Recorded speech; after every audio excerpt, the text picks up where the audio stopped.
want to start doing some on this color wheel floral project. It's kind of fun to do something a little bit more interesting than just make a no-nonsense color wheel.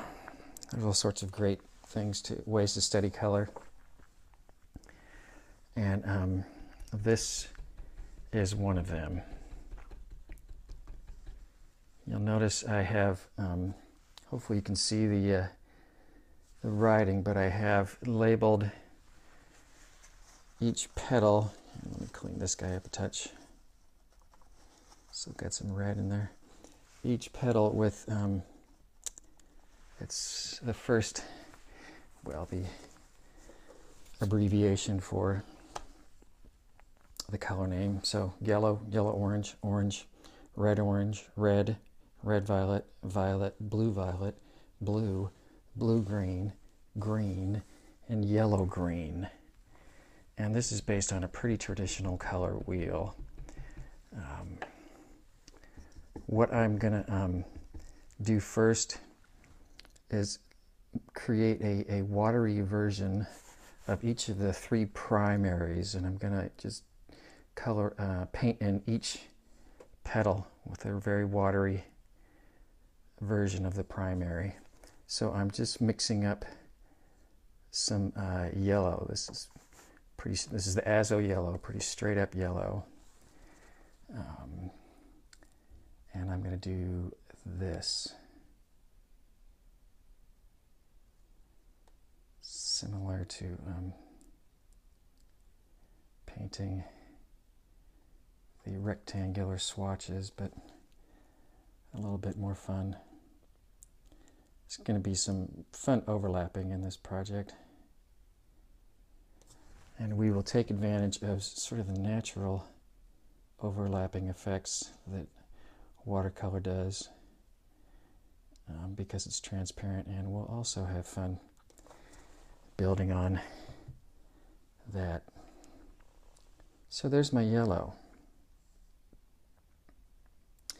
What I'm going to do now is red. And let's see, I'm going to use, for my straight up red, I'm just going to use the naphthol red.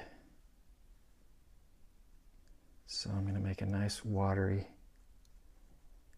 layer of naphthol red. And it doesn't have to be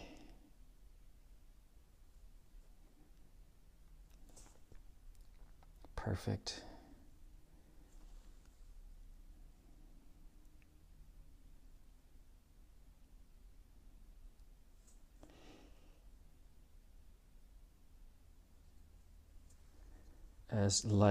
Much like our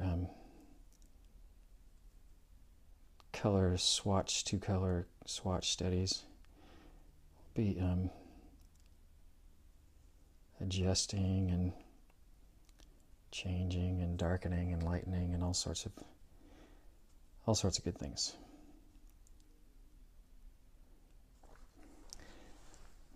So yes, that's sort of watery, and I suppose you could consider that kind of pink, but that's where we're starting. I'm gonna get, am I? Yeah, I'm gonna soak up the rest of this yellow.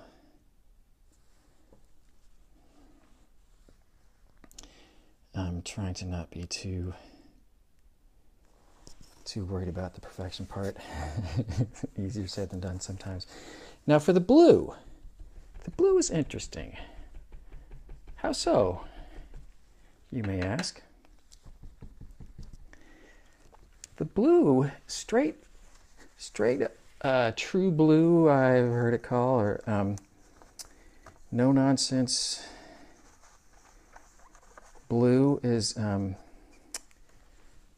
this particular model is actually going to be a combination of the two blues that we have. So we have the phthalo blue and we have the ultramarine blue. And so what I'm going to do is make a watery mix of both of those blues.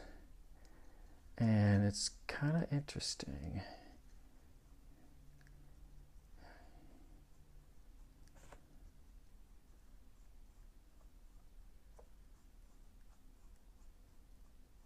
And once again, this is all nice and light, so we can adjust as we continue painting.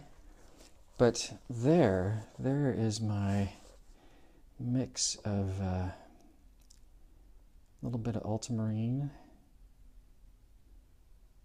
That's the M gram ultramarine. And a little bit of peacock blue, which is a lovely Holbein watercolor.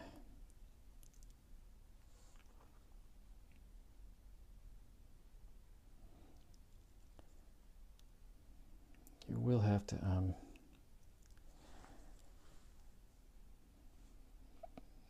remember to sort of keep thinking about what shape you're painting. The more we start overlapping, the more it can become kind of confusing on which shape you're painting. So I definitely encourage you to